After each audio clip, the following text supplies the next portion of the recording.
Alhamdulillah rabbil alamin, wassalatu wassalamu ala rasulillah Muhammad bin Abdullah wa ala alihi wa sahbihi wasallam. Tukiwa katika dhikrayat ya moja katika alam na awliya salihin na ulama ummat Muhammad sallallahu alaihi wasallam, al-Imam Abdul Qadir bin Musa al-Jilani rahimahullah ta'ala.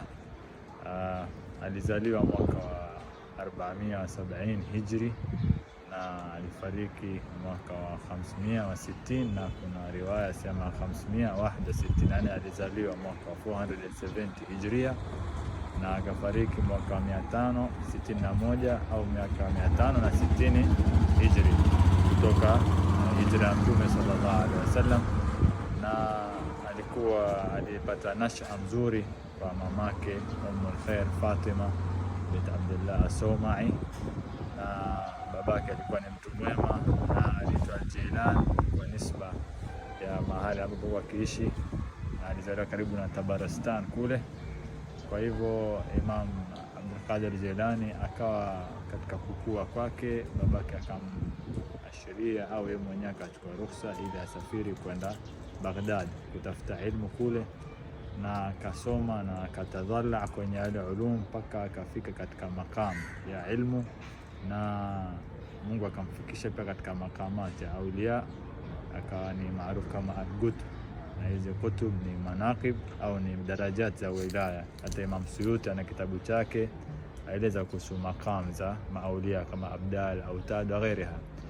Almuhim, al-Imam Abdul Qadir Jilani basi katika kusoma kwake ile ilmu mpaka akafika daraja ya ijtihad, na akawa ni mufti, na akawa mashallah ni mufti wa madhhabu mbili, Imam madhhab al-Imam Shafi'i na al-Ahmad al-Hanbali. Sasa wengi katika tarjuma tena wameandika Abdul Qadir Jilani al-Hanbali.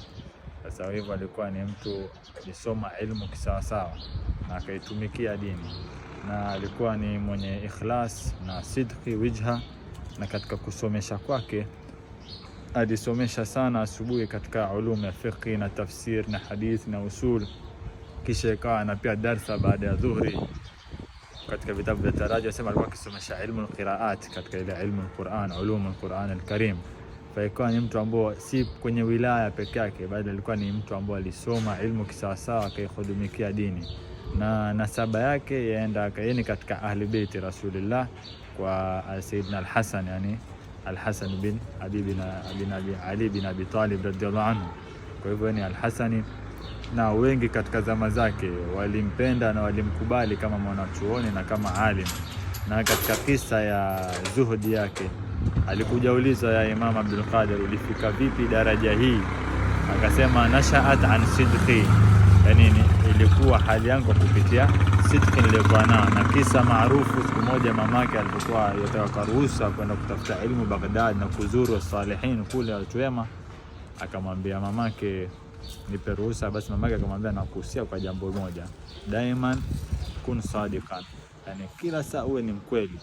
Basi akasafiri na jumla fulani katika ile gafila, yani group ya watu walikuwa kienda. Walipofika mahali wakajiwa na wale watu ambao huwa njiani huibia watu mali zao, yani watu kama farasi 60, yani wakawajia pale, kisha akamwambia kila mtu akamchukua mali yake, akamwambia na wewe una nini mtoto? Sema mimi sina kitu, lakini nina dinari 40 kwenye hapa katika chini ya makwapa yangu, mama anashona nguo, akika pesa pale ndani. Wale wakasema na nini nikufanya mpaka useme jambo kama hili, yani mtu ungenyamaza. Akasema awsatni ummi bisidqi, fa hakutaka kukhini ile sidqi ya amana kwa mamake. Basi yule katika wale wanaje yule walikuwa kiba wale waizi, akasema subhanallah wa nahnu nakhun ahdullah, na wewe umehifadhi ahadi ya mamako, sasa sisi tutubia. Wale wengine wakaona mkubwa wao ametubia, akasema na wewe madamu ulikuwa ni mkubwa wetu katika wizi, sisi tuko nyuma yako katika kutubu. Feka hawa ni katika watu ambao walitubu katika mkono wake, yani chini ya ile suhba wake na chini ya ile nasiha yake. Feka wengi katika zama zake waliathirika. Na katika ile ikhlasi kuna watu ambao ukiwaona idharubisha dhikrullah. Sasa Imam Abdul Qadir Jilani Siku moja mtoto wake alikuwa akishangaa babake akisimama tu akisema maneno madogo, watu washaathirika, watu wengine watubu, wengine walia, wengine waregea nyuma, wana istikama na azmu katika dini yao. Basi babake, leo mimi nipe ruhusa nitoe kalima badala yake. Babake akamwambia ruhusa mwanangu. Akasimama akaongea mpaka mwisho. Mmoja akamwambia basi tosha, tutaka kumsikiza babako sasa. Aliposimama kuongea akasema tu maneno machache akasema, albariha ahli ad-dar tabakhu ad-dajaja wa ja'at al-hirra wa akalatha. Bas watu wakalia, yani anasema jana watu wa nyumbani walipika kuku, akaja paka akachukua ile kuku akaila. Sasa ikawa wale watu wakaelewa maani zingine, yani wakajaribu kufikiria kwa vipi labda mtu akifanya amali yake na ria au na kadhaa, huo mtu ukafanya jambo zuri kisha ikahabaan manthura, ikawa amali haina maana. Sasa wale watu labda wakafasiri vile, wakaathirika kwa maneno machache. Ikawa Imam Abdul Qadir Jilani yeye ndio yani mamba, na ndio asli na muasir wa zama yake alikuwa ni Imam Ghazali, sababu yeye alizaliwa 470 akafariki 561, na Imam Ghazali alizaliwa mwaka wa Hijri 450 akafariki mwaka wa 505 Hijri. Fayakaa hata Imam al-Haddad akasema watu wawili ambao watu walikuwa waweza kama kuwahudia katika ile hali zao, ilikuwa Imam al-Ghazali katika mambo yake ya dhahiri ni ile ulum al-batin kama Imam Qadir Jilani. Kwa kulli hal hao ndio aalama umma kama yeye, na yeye ndio tariqul Qadiriyya yani as-Sufia ikapita kwa imeanza katika nasha yake.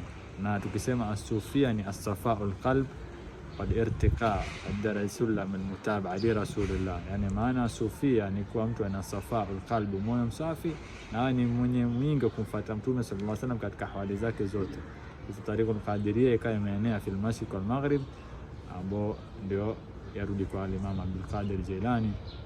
Fa alim kama huyu na mtu mwema kama huyu alikuwa pia ni wara'an zahidan, na alichukua zile shamail za Mtume sallallahu alaihi wasallam. Tukisema shamail ni sifa, kama kana yajlisu ma'a du'afa wal masakin, kwa kikana wale watu wanyonge akiwajulia hali, asakana yani yusallim ala saghir wa yuwaqqir al kabir.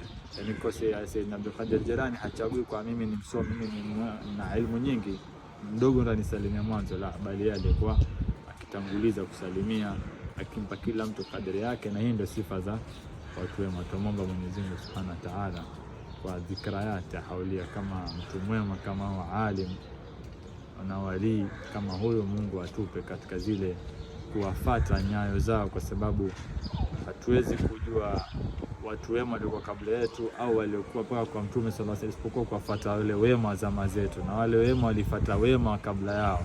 Sasa ni ile sanad muttasil, ukifuata mtu mwema bila shaka alikaa na mtu mwema kabla yake, na hivyo ndio masahaba wakapata zile daraja ya suhba, na matabiin wakafika daraja zao kwa kufuata masahaba. Na hivyo sisi tukifuata nyayo kwa nyayo ya watu wema, bila shaka tutapata radhi za Mwenyezi Mungu na Mtume sallallahu alaihi wasallam, kwa sababu kufuata watu wema ndio kufaulu. Mwenyezi Mungu atujalie min alladhina istami'una qawla fattabi'u ahsana, khairi na baraka kwa dhikrayat kama hizi, hasa Mungu atupe tuwe na thabati katika kufanya istikama na kufuata watu wema. Sallallahu alaihi wasallam. Alhamdulillah rabbil alamin.